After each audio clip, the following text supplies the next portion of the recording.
Olá a todos, meu nome é Kelvin Ginorrata Branco. Meu trabalho desenvolvido foi a análise de genes diferencialmente expressos em transcriptoma do percevejo marrom e os quistos zeros, Heteroptera pentatomide, com coautoria de Jaqueline Fernanda Dionísio e orientação da professora doutora Renata da Rosa. A soja é uma das culturas mais produzidas no mundo, porém grande parte dessa produção, mais de 80%, se concentra entre América do Sul e Estados Unidos. Em 2019, o Brasil foi o maior produtor e exportador da cultura. Durante todo o ciclo da soja, várias pragas a atacam, mas a principal praga é considerada o Euschistos popularmente conhecido como percevejo marrom. Esse percevejo afeta o poder germinativo e vigor das sementes, causa redução nos teores de óleos e proteínas dos grãos, entre outros problemas, e quando não controlado, as perdas podem chegar em até 30%. O uso indevido de inseticidas causa a seleção de organismos resistentes, e esse problema é agravado pela prática do monocultivo, que garante abrigo, alimento ao percevejo e baixa ameaça de inimigos naturais. Os objetivos desse trabalho foram fazer a análise do transcriptoma por meio de anotação funcional de genes diferencialmente expressos e a identificação de proteínas relacionadas a mecanismos de resistência a inseticidas organofosforados. O bioensaio foi feito em parceria com a Embrapa Soja, utilizando percevejos resistentes e suscetíveis ao inseticida acefato, em 2 grupos, tratado e não tratado.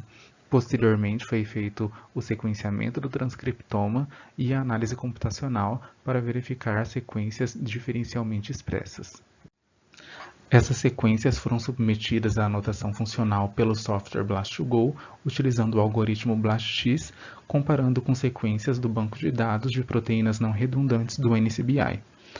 Posteriormente, foram utilizados os softwares Uniprot e OrthFinder para a recuperação dos termos do Gene Ontology referentes à função molecular, processo biológico e componente celular. A análise da expressão gênica resultou em 782 sequências únicas, classificadas como diferencialmente expressas, que foram submetidas ao processo de anotação pelo BLAST2Go.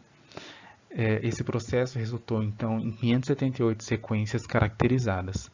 Dessas sequências, 3 diferentes proteínas foram selecionadas em 17 sequências anotadas: as proteínas citocromo P450, glutatiônio S-transferase e as esterases. Essas proteínas elas já são conhecidas e estudadas como processo de resistência em outros organismos, agindo na redução parcial ou total da toxicidade dos inseticidas.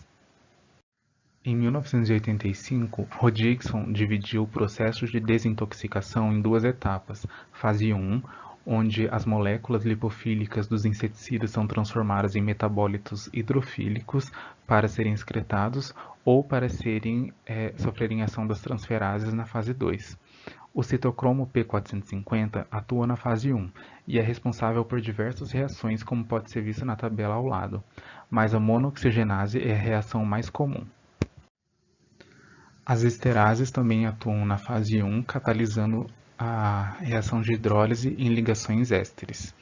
Em 2009, Souza Gomes identificou alta regulação dessas enzimas em populações de Euschistos resistentes tratados com acefato, endosulfan e metamidofos, todos organofosforados, e esse último hoje em dia já é proibido no Brasil. A glutationa transferase, por sua vez, é atuante da fase 2. Elas são enzimas diméricas e possuem 2 formas de metabolização: para a produção de metabólitos solúveis em água e posterior excreção, ou ligando-se a compostos que não são seus substratos, armazenando ou transportando substâncias como inseticidas, hormônios e etc. Em 2016, o trabalho de Rush constatou, por meio de análise enzimática, a atuação dessas enzimas em processo de resistência em Euschistos.